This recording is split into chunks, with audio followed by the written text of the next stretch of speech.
Mix by Rajesh विदर्ती।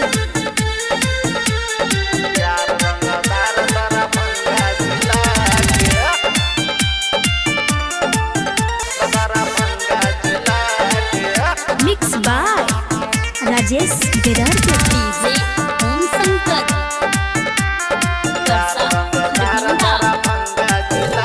दबंग बाहुबली हमरा डरे कपे गली कहली बुझलही छियै दबंग बाहुबली हमरा डरे कपे गली कहली एक माही महेंद्र विक्रम रौशन थाना के रखने छियै गे मिला के रखने छियै पूरा एरिया हिला के तोहर यार रंगदार दरभंगा जिला के रखने छियै।